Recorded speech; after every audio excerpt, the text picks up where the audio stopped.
তো প্রায় 10,000 বছর আগে মানুষ যখন প্রথম হান্টার গ্যাদারার লাইফ থেকে আস্তে আস্তে একটা এগ্রিকালচারাল সোসাইটিতে সেটেল করা শুরু করলো, তখন থেকেই মানুষ বিভিন্ন ধরনের পশু এবং প্রাণী ডোমেস্টিকেশন করা শুরু করে। তো এই ডোমেস্টিকেটেড প্রাণীগুলোর একটা বড় অংশেরই উদ্দেশ্য ছিল মিল্ক বা দুধ প্রডিউস করা। কারণ মিল্ক হলো একটা রিলায়েবল সোর্স অফ নিউট্রিশন। মানে কখনো যদি কোনো খাবার টাবার না থাকে, একটু দুধ খেলেও মানুষ সারভাইভ করতে পারে। তো বিভিন্ন অঞ্চলে বিভিন্ন টাইপের প্রাণীর ডোমেস্টিকেশন দেখা যায়, যেরকম ভেড়া, ছাগল, গরু, মহিষ, উট এবং কিছু কিছু জায়গায় ঘোড়া এবং হরিণেরও ডোমেস্টিকেশন দেখা যায় তাদের দুধের জন্য। কিন্তু সেই সময়ে একটা সমস্যা ছিল, সেটা হলো দুধ তো অনেক দিন প্রিজার্ভ করে রাখা যায় না, সেটা নষ্ট হয়ে যায়। হয়তো খুব ঠান্ডা অঞ্চলে অনেক দিন ভালো থাকে, কিন্তু বেশিরভাগ ট্রপিক্যাল এলাকায় দেখা যায় যে কিছুক্ষণ পরেই দুধটা আর ভালো থাকে না, কারণ তখন তো আর ফ্রিজ ছিল না প্রিজার্ভ করার জন্য। তো এই দুধটাকে একটু লম্বা সময় প্রিজার্ভ করার জন্য দেখা যায় বিভিন্ন অঞ্চলের মানুষ অনেক টেকনিক আবিষ্কার করে বিভিন্ন দুগ্ধজাত প্রোডাক্ট বানানোর জন্য। যেমন দুধ থেকে অনেক টাইপের চিজ হয়, পনির, ছানা, এগুলো হয়।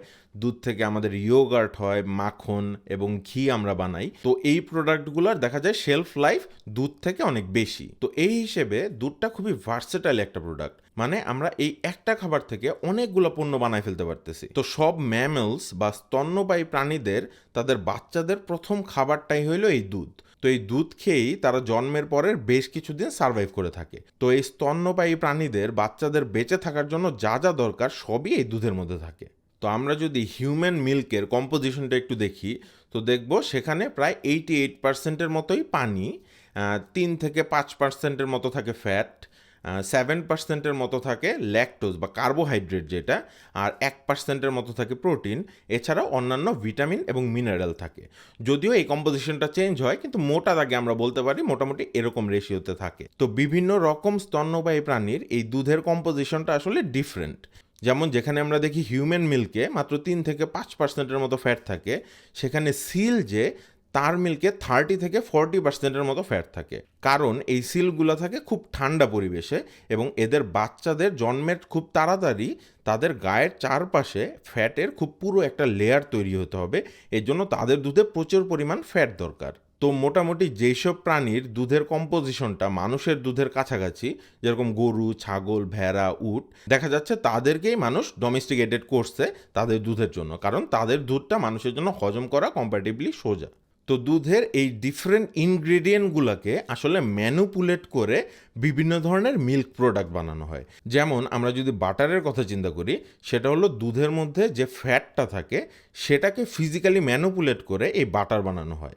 এই প্রক্রিয়াটাকে বলে চার্নিং। তারপরে আবার দুধের মধ্যে যে কার্বোহাইড্রেটটা থাকে ল্যাকটোজ, সেটাকে ব্যাকটেরিয়ার খাবার হিসেবে ইউজ করে ফার্মেন্টেশন প্রক্রিয়ায় দই তৈরি করা হয়।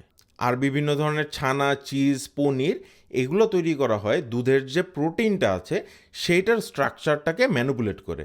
সেটাকে বলে কাডলিং, বা বাংলায় যেটাকে বলে দুধ ফেটে গেছে। সেই ফেটে যাওয়াটা আসলে একটা প্রক্রিয়া, যেই প্রক্রিয়ায় বিভিন্ন ধরনের চিজ বা ছানা, পনির এগুলো বানানো হয়। তো আজকের ভিডিওতে আমরা দেখব এই চার্নিং টেকনিকটা ইউজ করে কিভাবে দুধ থেকে বাটার তৈরি করা হয়। তো এই বাটার তৈরির প্রক্রিয়াটায় দুধের মাইক্রোস্কোপিক স্ট্রাকচারে কিছু চেঞ্জ হয়। তো সেই জন্য দুধ মাইক্রোস্কোপের নিচে দেখতে কেমন বা এর মাইক্রোস্কোপিক স্ট্রাকচারটা কি সেটা জানা আগে জরুরি। তো সেটা জানার জন্য আমরা আজকে একটা এক্সপার্টকে ধরে নিয়ে আসছি। আপনারা হয়তো অনেকেই তাকে চেনেন।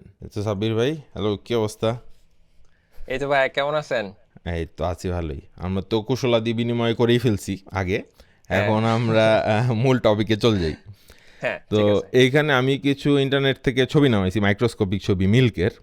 হুম হুম। তো এই ছবিগুলোর মধ্যে আসলে কি দেখা যাচ্ছে, আপনি যদি একটু এক্সপ্লেইন করেন আপনার এক্সপার্ট অপিনিয়নে। আচ্ছা, তো এইখানে আসলে আমরা সাধারণত হচ্ছে মিল্কের মধ্যে যেরকম কিছু ফ্যাট গ্লোবিউল দেখা যায়। তো এরা হচ্ছে মিল্কের যে ফ্যাট পোর্শনটা, তো ওই কালো না, যেটা সাদা, সাদা পার্টটা সম্ভবত ওই ফ্যাট গ্লোবিউলগুলো। আর কালো পার্ট এখানে যেটা ওনারা মার্ক করছে সেটা হচ্ছে মোস্ট লাইকলি হচ্ছে ক্যাসিন প্রোটিন। কারণ মিল্কের হচ্ছে মেজর প্রোটিন যেটা 80% থাকে হচ্ছে মানে গরুর দুধের মধ্যে সাধারণত মোরলেস 80% থাকে ক্যাসিন প্রোটিন। তো এই পার্টটা সম্ভবত প্রোটিন পার্টটা। আচ্ছা আচ্ছা। এই যে ফ্যাট গ্লোবিউল, যে এটার ভিতরে আসলে কেমন, মানে এটা কি একটা বেলুন, পানি ভরা বেলুনের মতো অনেকটা, মানে ভিতরটা লিকুইড, নাকি ভিতরটা ধরেন গরুর চর্বির মতো একটু সলিড সলিড ফ্যাট, এইটা কীরকম জিনিসটা? না, এই ফ্ল্যাট গ্লোবিউলটা হচ্ছে ইন্টারেস্টিং একটা স্ট্রাকচার। তো এর মধ্যে ভেতরটা হচ্ছে গিয়ে আপনার ফ্যাট পোরশন। আর এর আবার চারদিকে লেয়ার আছে। ২-৩ টা লেয়ার আছে। তো এর একদম আউটার লেয়ার যেটা, ওই লেয়ারে থাকে হচ্ছে আবার প্রোটিনের একটা লেয়ার থাকে। যেরকম আমরা ধরেন টেনিস বল খেলার আগে যেরকম টেপ পেঁচাইতাম না? সেরকম হলো গিয়ে আপনার ধরেন আপনি টেপটাকে কল্পনা করতে পারেন একটা প্রোটিনের লেয়ার। আর ভেতরে যে বলটা ওইটা হচ্ছে আপনি ধরেন ফ্যাট। আর আমরা তো ধরে জানি যে দুধের মধ্যে আরও প্রোটিন, অন্য টাইপের প্রোটিন থাকে, ওয়ে প্রোটিন হুম, থাকে, আবার কার্বোহাইড্রেট থাকে, যেমন ল্যাকটোজ যেটা ল্যাকটোজ কার্বোহাইড্রেট। হ্যাঁ। তো এটা আমি ইন্টারনেটে অনেক ছবি টবি দেখলাম, কিন্তু এগুলার কোনো ছবি মাইক্রোস্কোপের নিচে ম্যাক্সিমাম সময় দেখতে পাইলাম না আর কি কোথাও।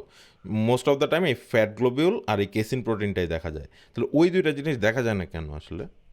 আচ্ছা, এইটা মোস্ট লাইকলি আপনার ওয়ে প্রোটিন তো ওয়াটার সলুবল। তারপরে ল্যাকটোজও ওয়াটার সলুবল। তো সম্ভবত এরা হচ্ছে এই দুধের যে সেরাম পোরশনটা মানে হচ্ছে পানি পোরশনটা ওইখানে ডিসলভ থাকে। ওইখানে ডিসলভ থাকার কারণে ওইভাবে দেখা যায় না মাইক্রোস্কোপে। তো দুধের মাইক্রোস্কোপিক স্ট্রাকচারটার খুব সহজ একটা স্কেমেটিক পিকচার দেখতে অনেকটা এরকম হবে, যেখানে আমার বেশিরভাগ অংশই হচ্ছে পানি। তো এই পানির মধ্যে ডিজলভড অবস্থায় আছে কার্বোহাইড্রেট বা ল্যাকটোজটা, এক ধরনের প্রোটিন এবং আরও কিছু ভিটামিন এবং মিনারেল। আর মাইক্রোস্কোপের নিচে মূলত দেখা যাবে এই ফ্যাট গ্লোবিউলগুলা আর এর সাথে কেইসিন প্রোটিনগুলা। তো আমাদের বাটার তৈরির প্রক্রিয়ায় এই কেইসিন প্রোটিনগুলোর তেমন কোনো ভূমিকা নেই। তো আমরা শুধুমাত্র এই ফ্যাট গ্লোবিউলগুলো নিয়েই চিন্তা করব। তো এই ফ্যাট গ্লোবিউলগুলো যেহেতু মূলত তেল বা অয়েলের ছোট ছোট ড্রপলেট, এবং আমরা জানি অয়েল তো পানির থেকে হালকা, সুতরাং সেগুলো আসলে উপর দিকে ভেসে আসার কথা। এবং তাই হয়, আমরা যদি একদম খাঁটি দুধ একটা গ্লাসে নিয়ে রেখে দেই, তাহলে দেখবো যে তার উপরের অংশে অনেকখানি ক্রিম জমে গেছে। এটা হলো সেই ফ্যাট গ্লোবিউলগুলো উপর দিকে ভেসে আসছে। কিন্তু দোকান থেকে আমরা যদি প্যাকেজড মিল্ক কিনি, সেখানে আমরা এই ক্রিমটা দেখতে পারবো না, কারণ সেটা একটা প্রসেসের মধ্যে দিয়ে যায় প্যাকেজ করার আগে। সেটাকে বলে হোমোজিনাইজড করা হয় মিল্কটাকে। মানে আমরা যদি দেখি যে একদম র মিল্কে ফ্যাট গ্লোবিউলগুলো এরকম বিভিন্ন সাইজের থাকে, অনেক বড় সাইজের থাকে, অনেক ছোট সাইজের থাকে। তো সেখান থেকে ফ্যাটগুলো উপর দিকে ভেসে আসে। তো একটা প্রসেসের মধ্য দিয়ে এই ফ্যাট গ্লোবিউলগুলোকে একটা ইউনিফর্ম সাইজে ছোট ছোট আকারে ডিসপার্স করে দেওয়া হয় পুরা দুধের মধ্যে, যাতে সেটা উপর দিকে না জমে যায়। তো এই ক্রিমটাই আমাদের বাটার বানানোর প্রধান উপকরণ, যেখানে দুধের ফ্যাটের পরিমাণটা অনেক বেশি থাকে। তো আমরা আজকে বাসায় এই ক্রিম থেকে চার্নিং প্রসেসের মাধ্যমে বাটার তৈরি করব। সেজন্য আমি দোকান থেকে কিছু হেভি ক্রিম কিনে নিয়ে আসছি। তো এই চার্নিংটা বিভিন্নভাবে করা যায়। যেরকম খুব সহজে আপনি একটা বোতলের মধ্যে এই ক্রিমটা নিয়ে ঝাঁকাইলেই এই ক্রিমটা অ্যাজিটেটেড হবে এবং সেখানেও বাটার তৈরি করতে পারবেন। আবার আগে এক ধরনের কাঠের ইকুইপমেন্ট ছিল, যেটাকে ঘুরায় ঘুরায় এই ক্রিমটাকে অ্যাজিটেট করে বাটার বানানো হতো। কিন্তু প্রসেসটাকে একটু সহজে করার জন্য আমরা ব্লেন্ডার ইউজ করব। তো এখান থেকে আমি 200 গ্রামের মতো ক্রিম এই ব্লেন্ডারের পাত্রে নিয়ে নিলাম। তো তাহলে প্রসেসটা শুরু করা যাক। আমি ব্লেন্ডারটা ছেড়ে দিলাম।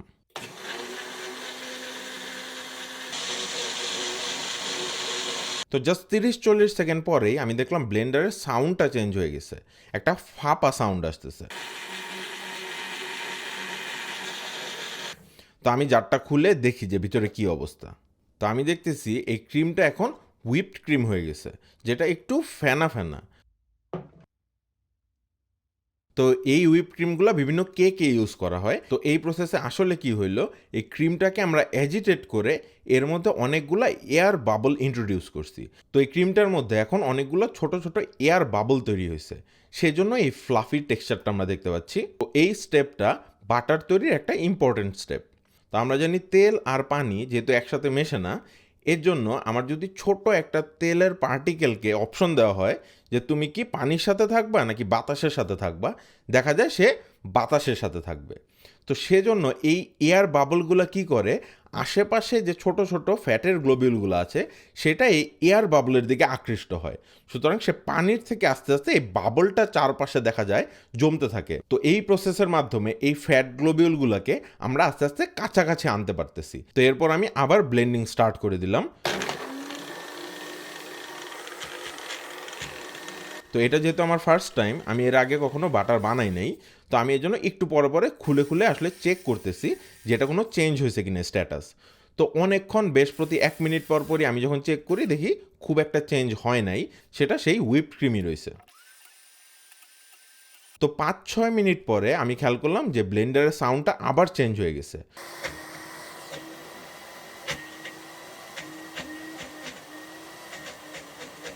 তো এখন মনে হচ্ছে যে সে সলিড কিছু গ্রিপ করতে পারতেছে ভিতরে। তো আমি তখন যখন আবার ব্লেন্ডারটা খুলে দেখলাম যে ভিতরে কি অবস্থা, এখন আমরা দেখতে পাচ্ছি যে একটু বাটার বাটার মনে হচ্ছে তৈরি হচ্ছে। তো আমি যদি একটুখানি উঠায় দেখি কি অবস্থা, আমি এখানে দেখি ছোট ছোট গ্রেইনের মতো তৈরি হয়েছে, এগুলোকে বলে বাটার গ্রেইন। তো এখানে অলরেডি এই ইমালশনের ফেজটা ইনভার্ট হওয়া শুরু হয়েছে, মানে আমার অয়েল ইন ওয়াটার থেকে ওয়াটার ইন অয়েলের যে ফেজ ট্রান্সফরমেশনটা সেটা শুরু হয়ে গেছে। তো এই স্টেপটা নিয়ে আমরা যদি দেখি যে এই বাবলগুলোর চারপাশে এই ফ্যাট গ্লোবিউলগুলো জমা হয়েছিল, এরপরে যখন আমরা এটাকে আরও অ্যাজিটেটেড করতেছি, মানে আরও নাড়াচ্ছি, সে ব্লেডের গায়ে বাড়ি খাচ্ছে এবং পাত্রের সারফেসের গায়ে বাড়ি খাচ্ছে, তখন এই ফ্যাট গ্লোবিউলের চারপাশের যে মেমব্রেনটা সেটা আস্তে আস্তে কম্প্রোমাইজ হওয়া শুরু হয়েছে, মানে আস্তে আস্তে ভেঙে যাচ্ছে। তো সেটা ভেঙে যেয়ে সেটা একটা কন্টিনিউয়াস ছোট অয়েলের ফেজ তৈরি হয়েছে, অয়েলগুলো একটা আরেকটার সাথে মিশে আছে, এবং সেই অয়েলের ভিতরে আমার যে ফ্যাটের ক্রিস্টালগুলো সেগুলোও একটা আরেকটার সাথে জয়েন করে এরকম একটা পার্শিয়াল কলয়েডাল তৈরি হয়েছে। তারপরেও আমরা যখন এই চার্নিংটা কন্টিনিউ করতে থাকি, মানে আরও অ্যাজিটেট করতে থাকি, একসময় এই এয়ার বাবলগুলো ফেটে যায় বা পপ হয়ে যায়। তো তখন এই গ্লোবিউলের শেপটা একটা ছোট বাটারের গ্রেইনের মতো হয়ে যায়। সেই গ্রেইনগুলোই আমরা আসলে এখানে দেখতে পাচ্ছি, যে ছোট ছোট ছোট ছোট অনেকগুলো গ্লোবিউল একসাথে মিলে এরকম ফ্যাটের একটা গ্রেইন তৈরি হয়েছে, সেই গ্রেইনগুলো এখানে দেখা যাচ্ছে। তো চার্নিংয়ের এর পরের উদ্দেশ্যটা হলো এই ছোট ছোট বাটারের গ্রেইনগুলোকে একটা আরেকটার সাথে লাগায় একটা বড় স্ট্রাকচার তৈরি করা। সেজন্য আমাদের আরও কিছুক্ষণ ব্লেন্ড করতে হবে। তো আমি দিয়ে দিই আরও কিছুক্ষণ ব্লেন্ডে।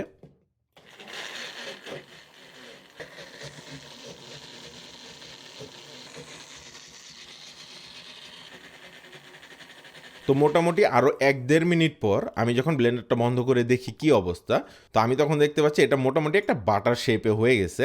আমি একটু চামচ দিয়ে দেখি, তো আমি দেখতে পাচ্ছি খুবই সফট বাটার তৈরি হয়ে গেছে আসলে এখানে, এবং নিচে আরও কিছু পানি জমছে, বাটার মিল্ক জমা হয়েছে। তো ট্রেডিশনালি এরপরে যেটা করা হয়, এই বাটারটাকে ঠান্ডা পানিতে অনেকক্ষণ ধোয়া হয়, যে এটার ভিতরে আরও যত বাটার মিল্ক আছে সব যাতে আস্তে আস্তে বের করে ফেলানো হয়। তো আমিও একটা পাত্রে কিছু বরফ পানি নিয়ে তার মধ্যে এই বাটার মিল্কটা আস্তে আস্তে ধোয়া শুরু করলাম। তো আমি দেখতে পাচ্ছি একটু পরেই পানিটা একদম ঘোলা হয়ে গেছে। তো আমি সেটা ফেলে আবার কিছু পানি এনে আবার ধোয়া শুরু করলাম। তো টিপিক্যালি এটা বেশ অনেকবার ধুতে হয়, যতক্ষণ পর্যন্ত পানিটা প্রায় ক্লিয়ার না হয়ে যায়। কিন্তু আমি জাস্ট 2বার ধুয়েই শেষ করে দিলাম, কারণ আমাদের মোটামুটি মূল উদ্দেশ্যটা এখানে শেষ হয়ে গেছে। আমরা দেখে ফেলছি কিভাবে বাটার তৈরি হয়। তো এরপরে বাটারটাকে শেপ করা হয়। আমি মোটামুটি চাকু দিয়ে একটা যতটুকু পারা যায় একটা রেক্ট্যাঙ্গেল শেপ করে একটা ওয়্যাক্স পেপারে মুড়ায় এটাকে ফ্রিজে রেখে দিব। তো তার আগে আমরা একটু ওজন নিয়ে দেখি যে কতটুকু বাটার হইল। তো আমি দেখতে পাচ্ছি মোটামুটি 140 গ্রামের মতো বাটার হয়েছে। তো আমি একটু অবাকই হয়েছি, আমার ধারণা ছিল আরও কম হবে। তো মোটামুটি 200 গ্রাম ক্রিম থেকে আমরা 140 গ্রাম বাটার বানাইতে পারছি, মানে প্রায় ওজনের 70% বাটারে কনভার্ট হয়েছে। তো পরের দিন এই বাটারটা টেস্ট করার জন্য আমি একটু বের করলাম। তো আমি একটা ব্রেড টোস্ট করে সেখানে একটু বাটারটা লাগিয়ে দেখি কেমন হয়। তো বাটারটা বেশ নরম, মানে দোকানের যে বাটার পাওয়া যায় সেটা ফ্রিজে রাখলে যেরকম শক্ত হয়ে যায়, এটা তার থেকে বেশ নরম কনসিস্টেন্সির। তো আমার মনে হয় এখানে যেহেতু আমরা মাত্র 2বার ধুইছিলাম, এটার ভিতরে আরও অনেকখানি বাটার মিল্ক আছে, সেটা হয়তো আরও কয়েকবার ধুলে বের হয়ে যেত। কিন্তু খেতে বেশ মজা, একদম বাটারের মতোই। তো আজকে আমরা দেখে ফেললাম যে দুধের ক্রিম থেকে কিভাবে বাটার তৈরি করা হয় এবং এটার পিছনের সায়েন্সটা কি। তো এই বাটার থেকেই খুব সহজে ঘি তৈরি করা যায়, সেটা আমরা হয়তো পরের ভিডিওতে দেখব। আর দুধ থেকে কিভাবে ইয়োগার্ট বা চিজ, ছানা সেগুলো তৈরি হয় এবং সেগুলোর পেছনের সায়েন্সটা কি, সেটাও যদি আপনি জানতে চান তাহলে কমেন্টে জানাতে পারেন।